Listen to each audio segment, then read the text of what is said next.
E eu queria simplesmente fazer a leitura do Salmo de número 135. O Salmo 135, ele é muito precioso, muito grandioso. Este Salmo ele foi descoberto muito tempo depois que a palavra de Deus já tinha sido compilada por um herege que mais tarde se converteu, chamado Marcião. Ele que conseguiu reunir os textos bíblicos todos e juntá-lo em um só livro, e mesmo no seu desejo de combater a fé cristã, ele acabou se convertendo. E Marcião, ele acabou depois de alguns anos encontrando um salmo perdido. E o salmo perdido, que foi incorporado aos livros de Salmo, é o Salmo de 35, que Deus originalmente diz assim, que Deus sempre será louvado. E que a bondade de Deus e a sua justiça sempre estarão ao lado daqueles que invocam o nome do nosso Deus, o nosso Senhor. E você vai continuar com a Bíblia aberta, e eu já vou aproveitando, lendo o texto e fazendo os destaques. Mas antes de você colocar o teu olhar aí na Bíblia, lembre-se do seguinte: há um ser, há uma criatura, que desde que foi expulso da presença de Deus, não pode louvar. Está impedido, com os anjos que o acompanharam, de erguer os seus olhos para Deus e louvar a Deus. Se existe um ser que quer fazer com que cada cristão não louve e não adore a Deus, é Ele. Porque Ele não quer que nós nos pareçamos com querubins e serafins, que dia e noite na presença do Pai adora aquele que vive para sempre. E é por isso que nós temos que sempre, quando falamos a respeito de 100% louvor, lembrar que Ele é zero louvor. Zero louvor. Por isso que quando você ergue a sua voz para adorar, você está fazendo algo que incomoda demais o inimigo. A maioria dos pregadores, desde a década de 30, diz que o que incomoda o inimigo é um crente de joelhos orando. Eu até creio que seja assim também, não duvido disto. Mas irmãos, um crente louvando e adorando a Deus é uma afronta àquele que ocupava a mais alta posição entre os anjos e regia os coros celestiais que adoravam aquele que vive para sempre, o qual, pelo desejo de ser igual a Deus, foi banido da presença de Deus, está impedido de louvar a Deus. Impedido. Mas Cristo, ao morrer naquela cruz, Ele separou para si um povo que louva e adora o Deus vivo, vocês. Todos os nossos irmãos na face da terra. Por isso, irmãos, em todos os momentos da nossa vida nós devemos adorar o nosso Deus. Se os dias são bons, louvado seja Deus. Se os dias são ruins, louvado e exaltado seja o nome de Deus. O cristão é o único que, não importando a circunstância ao seu redor, louva a Deus por tudo. Porque quando louvamos a Deus, o inimigo Satanás, que veio para matar, roubar e destruir, bate em retirada da nossa vida, porque ele sente claramente a afronta de um filho de Deus, que no meio das suas circunstâncias até negativas, adora o único que vive para todo sempre. E é óbvio que lá no dia, no futuro, quando todo o joelho se dobrará e toda língua terá que confessar que Jesus é o Senhor, ele, Satanás, não vai poder selar os seus lábios. Ele terá que declarar que Jesus é o Senhor. aí sim, Deus vai cumprir toda a justiça. Mas irmãos, eu não sei qual é o teu estilo de vida. Se você é um crente só para os bons momentos, me desculpe, você não é crente. Porque crente verdadeiro é aquele que a todo momento ergue sua voz para adorar, não importando as circunstâncias. Porque um cristão verdadeiro não é medido pela circunstância ao seu redor, pelo tanto de dinheiro que tem no seu bolso, pela sua capacidade, pelos seus negócios, se os filhos estão bem ou se os filhos estão mal, se os filhos estão na igreja ou fora da igreja. Irmãos, nós somos um povo que adora a Deus em todas as circunstâncias. Agora, há um sentimento nesses dias que me preocupa. Queremos nos juntar para louvar e muitas vezes desprezamos a palavra de Deus. Deixamos a palavra de Deus em segundo plano. Quando a gente pega o perfil das comunidades e igrejas que mais crescem no mundo, são aquelas que louvam e a pregação é pequenininha assim, ó. Alguma coisa está errada com esse povo. E o inimigo sabe que um crente é corrompido se não houver a palavra de Deus abundantemente no seu coração. E quanto menos de palavra de Deus o inimigo puder ter na tua vida, ele fica muito satisfeito. É por isso que nós temos que prestar culto, mas temos que nos reunir ao redor da palavra com temor e tremor, porque aí é que Deus fala ao nosso coração e endireita a nossa vida, e não nos faz perder o fio da meada da nossa vida, que não importa a circunstância que estejamos atravessando, Deus sempre será louvado. Sempre será louvado.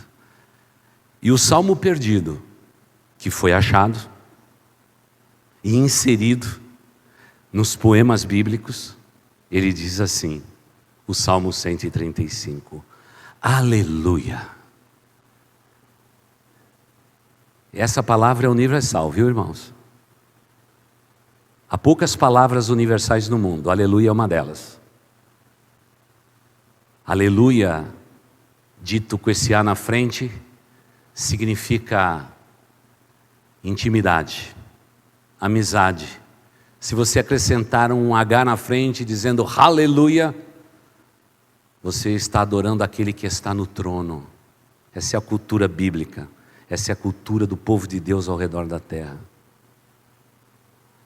E esse salmo começa dizendo intimamente, aleluia, como se fosse o sussurro do sumo sacerdote, quando chegava no lugar santíssimo e ele dizia, aleluia. É um sussurro santo. E o salmista nos diz, louvem o nome do Senhor, povo de Deus. Exalte o nome do Senhor nosso Deus. E lembre-se, ele está escrevendo aqui a palavra Adonai, esse Senhor aí. Porque na maioria dos escritos bíblicos, a palavra Yahvé, que distinguia o Deus de Israel, era tão santa, tão pura, que na hora do escriba escrever as escrituras, ele era obrigado a trocar de pena e colocar uma pena de ouro para escrever, e só usava esta caneta, esta pena para escrever Elohim. Mas na intimidade ele chama Deus de Adonai, Senhor. Aleluia. Louve o nome de Adonai. Louvem-no, servos do Senhor. Então lembre assim, você se aproximou de Deus para louvá-lo, a tua atitude é de servo. Servo é aquele que está sempre pronto a servir o seu Senhor. Ele não tem mais vontade, ele só faz a vontade do seu Senhor. Vocês se lembram, anos atrás, quando todos os clérigos do mundo usavam a camisa e havia aquele colarzinho, aquele pontinho branco aqui? Não é? É bem legal. Sabe o que aquilo significava? Significava assim: Da mesma forma que os escravos recebiam um colar no pescoço e eram acorrentados, eu fui acorrentado a Jesus Cristo. E aquele ponto branco que a gente vê, não é? Sempre ali, significava ser um servo absoluto, que ama uma vida de pureza para agradar o seu Senhor. Eu sei que hoje a gente não precisa mais pregar com aquilo, ainda que anglicanos, luteranos ainda continuem, e alguns metodistas, amigos meus, ainda continuem pregando, e existe raros batistas, como o pastor Emanuel, que tem uma veste dessa.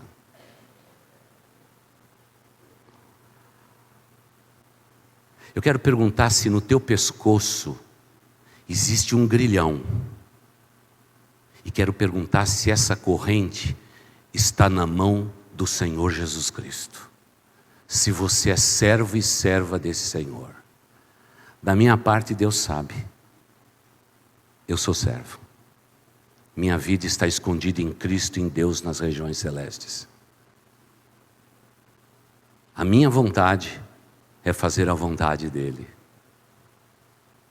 Vocês que servem na casa do Senhor, nos pátios da casa de Deus, ele está falando de dois grupos de pessoas, os que estão na intimidade do altar e os que andam pelos pátios. Está falando de clérigos, está falando de povo. Ele diz: louve Adonai, louve o Senhor, pois o Senhor é bom, cantem louvores ao seu nome, pois é nome amável. Isso aqui é declaração de amor. Aquele que segura a corrente, porque eu sou servo, ele é amoroso, ele é amável, ele é afável, porque o Senhor escolheu a Jacó, a Israel, como seu tesouro pessoal. Posso chamar você de tesouro? É claro que eu não posso chamar as meninas de tesoura. Mas Deus declara que você é um tesouro. O tesouro mais precioso, pelo qual Ele pagou o maior preço, a vida do seu próprio filho, para te chamar de filho, para te chamar de filha, para declarar num texto como este: você é meu tesouro. Você é o bem maior que eu contemplo sobre a face da terra. Isso é declaração de amor. Isso é declaração de amor. Na verdade, sei que o Senhor é grande, diz o salmista, que o nosso soberano é maior do que todos os deuses. Parece que no coração daquele que tem que entronizar Deus como sendo o centro do louvor, os nossos corações serão sempre atentados a dividir esse território com outros deuses. Parece que os deuses com D minúsculo, os deuses deste mundo, os deuses da nossa vida, estão sempre nos rondando e muitas vezes embaraçando a nossa vista, para que a gente perca a perspectiva de quem é Deus na nossa vida. E para a gente tornar o nome de Deus grande, irmãos, sabe como que a gente faz? A gente pega uma orquestra, um coral, pessoas que louvam, equipe de louvor, e diz em alto e bom som: grande é o nosso Deus, poderoso é o nosso Deus, o seu nome é incrível, Ele se veste de arco-íris, Ele mergulha e beija a terra, esse é o nosso Deus. São as maneiras poéticas que nós temos de tornar o nome de Deus grande. E é claro que quando a gente vê isso, os deuses deste mundo perdem o seu valor. Enquanto você cantava assim, ao erguermos as mãos e adorar, você pensou em algum deus desse mundo? Impossível.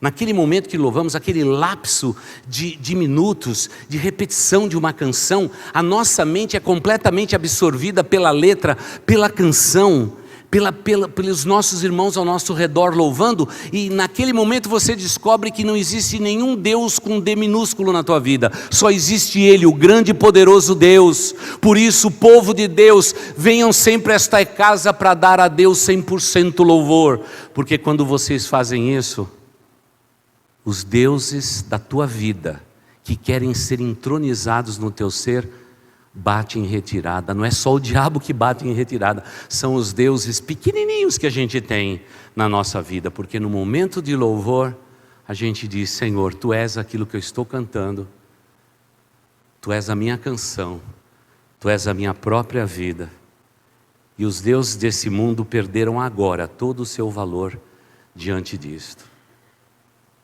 É por isso que quando o fim chegar e celebrarmos das bodas do Cordeiro, serafins e querubins estarão cantando: grande é o Senhor, que fez tudo perfeito ao seu tempo. Haverá louvor, os anjos adorarão a Deus, e nós seremos os maiores beneficiados, porque o louvor tem esse poder inacreditável. Na verdade, eu sei que o Senhor é grande, que o nosso soberano é maior do que todos os deuses. O Senhor faz tudo o que lhe agrada, nos céus e na terra, nos mares e em todas as profundezas. Não há nenhum lugar onde que Ele não seja adorado. Dias atrás eu estava assombrado com o mundo marinho.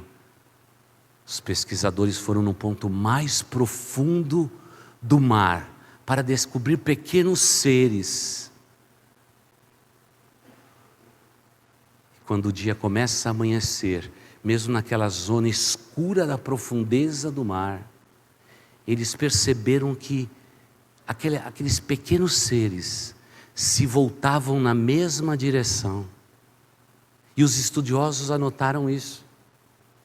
E depois de muito estudar, descobriram que o sol nascia e aquelas pequenas criaturas se voltavam para o sol. Irmãos, Deus existe, e até a profundeza do mar. A cada dia que as misericórdias dele se renovam para conosco, esses pequenos seres adoram esse Deus maravilhoso, porque eles foram criados para a glória de Deus. E você, tesouro, e você, tesoura, você foi criado para o louvor e para a glória de Deus.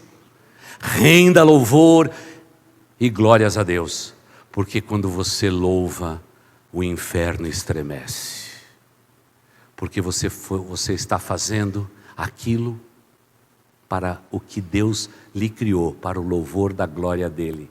Eu sei que você, até com a boca calada, é para o louvor da glória dele. Eu sei que os mudos que não podem emitir sons louvam esse Deus poderoso. Mas, irmãos, deixemos de preguiça. Se podemos louvar ao Senhor, vamos louvar ao Senhor. Se é para levantar a mão, levanta a mão. Eu sei que tem muita gente nessa igreja que não levanta a mão, e eu sei por quê. Tem medo que os anjos levem para o céu. Vai morrer na hora, então não vou levantar. Olha, teve um irmão aí que levantou a mão, na semana seguinte morreu. Tem muita gente que tem medo disso aí. Mas, irmãos, quando a gente está para louvar, vamos louvar a Deus de todo o coração, irmãos. Vamos adorar nosso Deus. Eu sei que Batista é todo duro, né? Quando louva, não é? Já viu Batista louvando um bom hino? É assim, ele segura no cantor cristão, ou pelo menos segurava, não é? Para não ter que levantar a mão e nem dar uma balançadinha. Louvamos-te, ó Deus, pelo nome de Jesus, que por nós pecadores foi morto na cruz.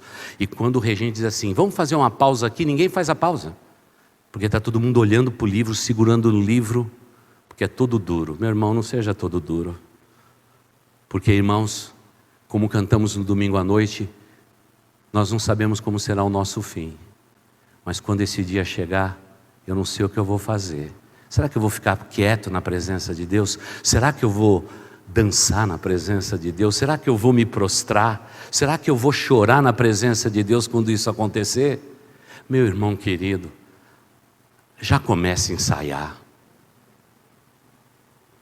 Já comece a ensaiar aqui, aproveita. Aproveita, porque você não pode chegar todo duro no céu. Com todo respeito a quem é tudo duro, é óbvio, né? Mas irmãos, o que nós estamos fazendo sobre a terra é um grande treinamento. E nós viveremos para sempre.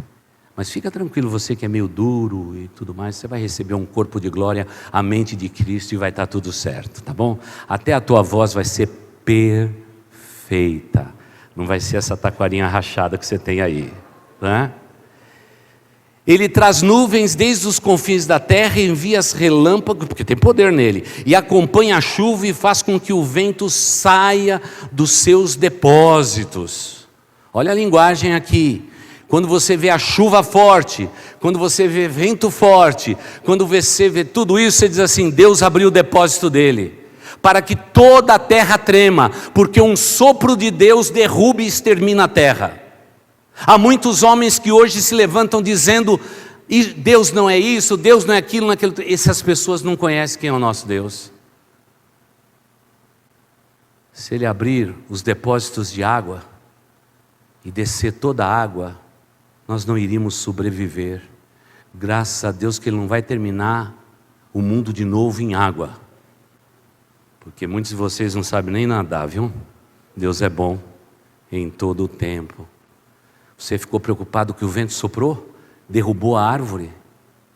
Temam ao Senhor todo o povo, porque a natureza é bravia, e quem poupa a terra dos ventos fortes, fechando o depósito celeste, é Deus, porque você é um tesouro, você é amada, você é amado.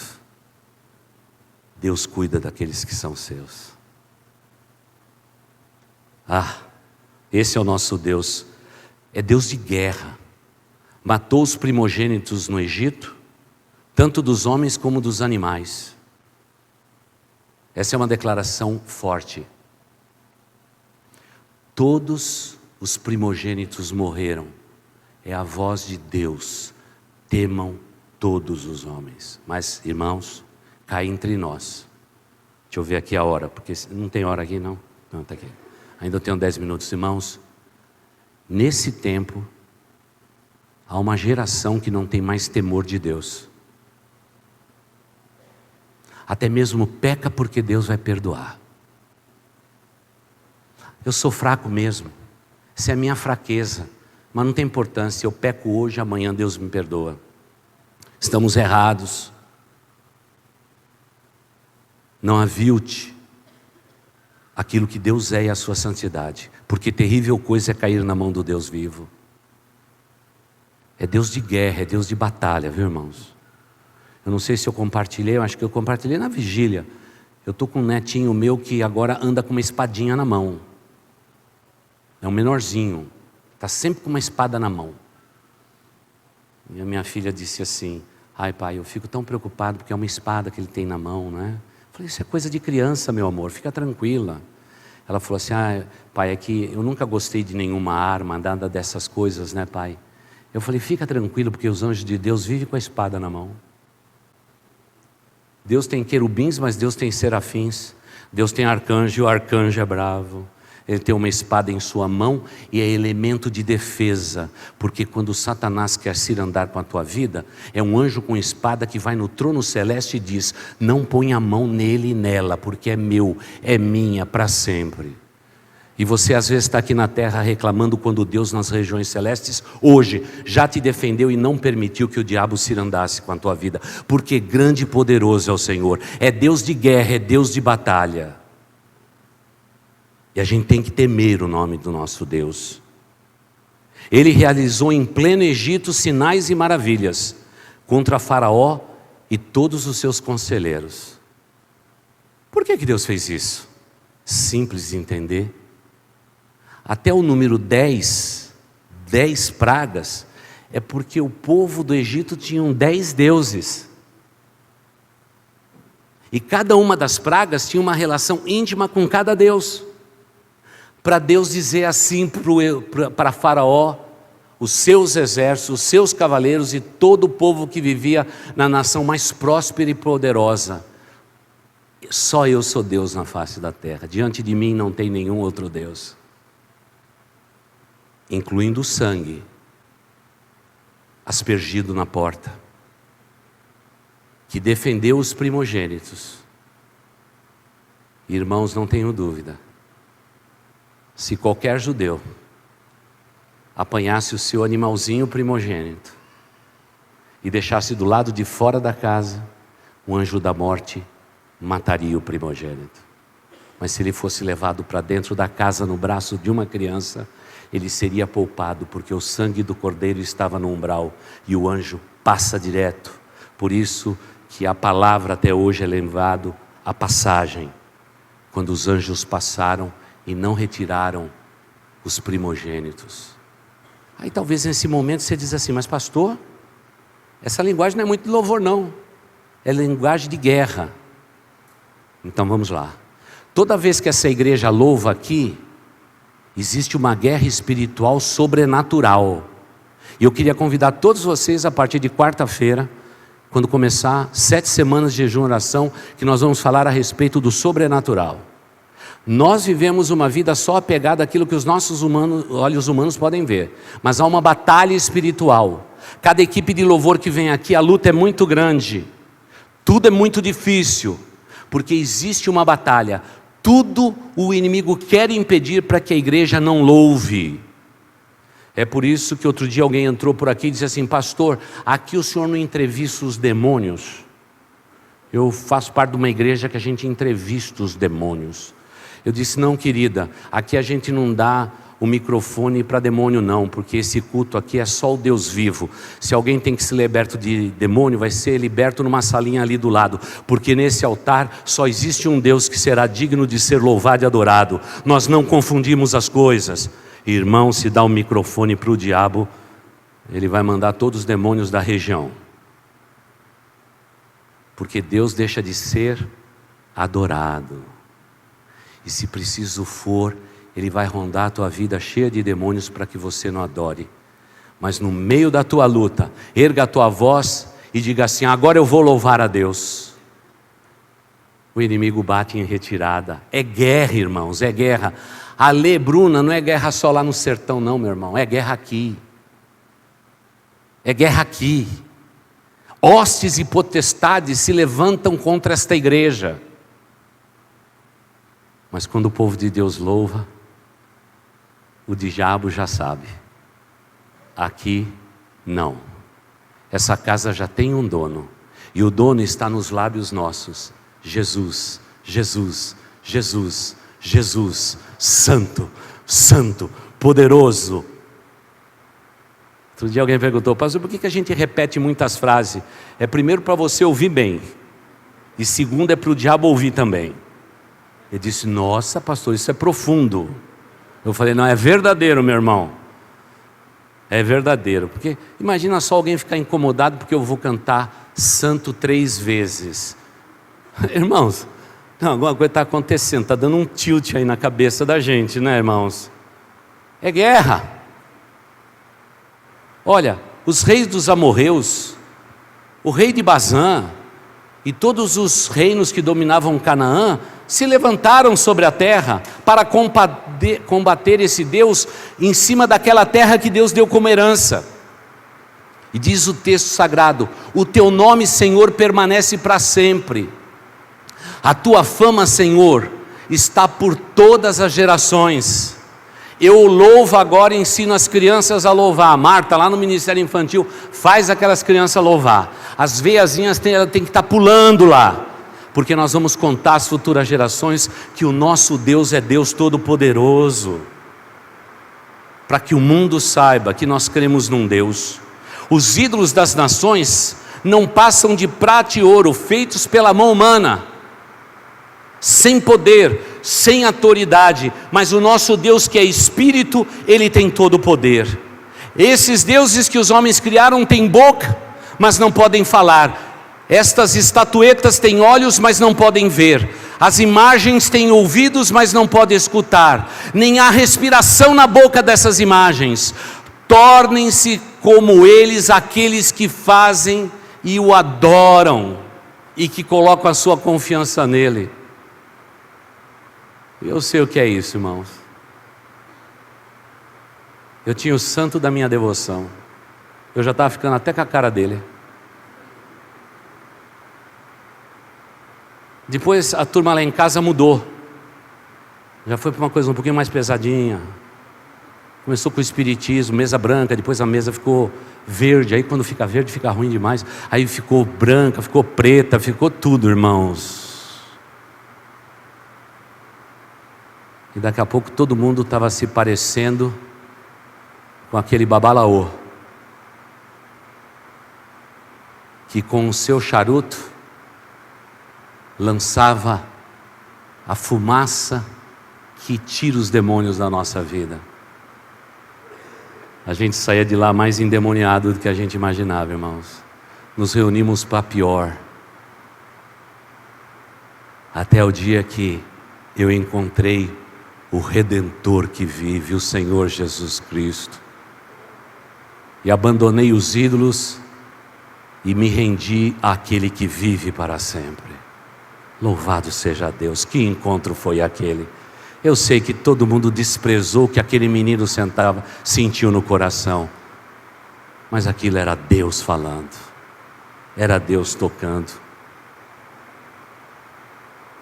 Bendiga o Senhor, ó israelitas. Bendiga o Senhor, sacerdotes.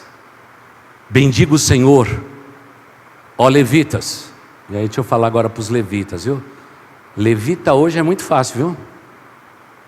Levita no templo lá era o pessoal que recolhia toda a podridão, a sujeira, as fezes, as tripas e limpava o banheiro da congregação, viu? Se eu precisar usar vocês para limpar o banheiro, vocês estão prontos, né, filhos? Ok, então tá bom. É porque a gente fala de levita muito hoje, irmãos. Era o serviço mais nojento que tinha, viu, irmãos? Abra a barriga do bicho, abre a barriga do bicho, tira as tripas de um lado, coloca o sangue de outro e tudo mais. Agora com a mão suja vai lá e louve a Deus, com a mão suja de sangue, e diz que grande é o Senhor. Eu sei que pode parecer repugnante para você, mas para um judeu que vivia naquele tempo, significava libertação de pecados, pecados perdoados.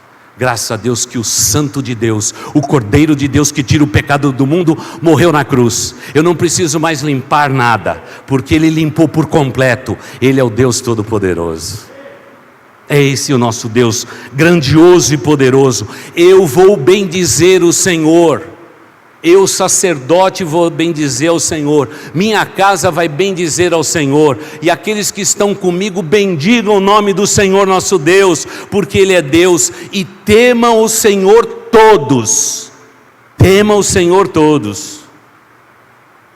Bendito seja o Senhor desde Sião, aquele que habita em Jerusalém.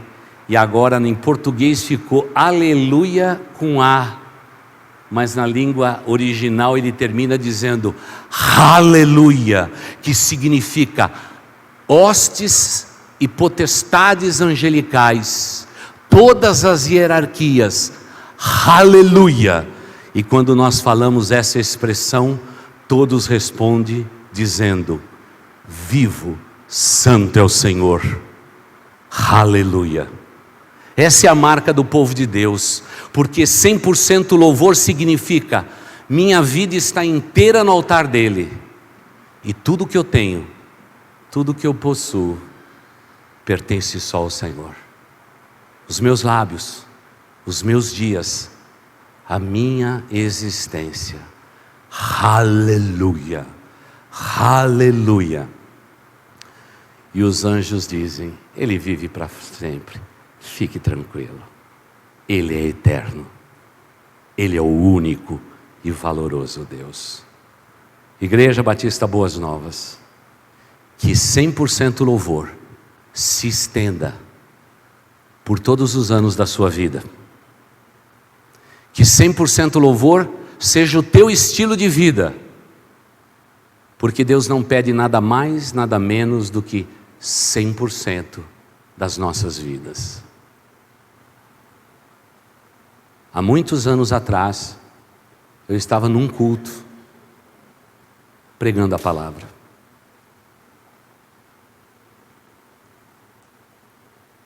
Eu nunca vou me esquecer daquela igreja. Primeira igreja batista de Vila Maria. E uma jovem recém-convertida, enquanto eu pregava, e o momento em que eu disse: Deus é todo poderoso, ela começou a gargalhar lá na galeria. E o demônio dentro dela dizia: é mentira, Deus não existe. Uma afronta. Os diáconos já saíram correndo. Não, saíram correndo perto da mulher, não saíram da mulher. Foram lá perto dela, todo mundo para dizer assim: o que nós vamos fazer? Só que todos eles esperando por mim.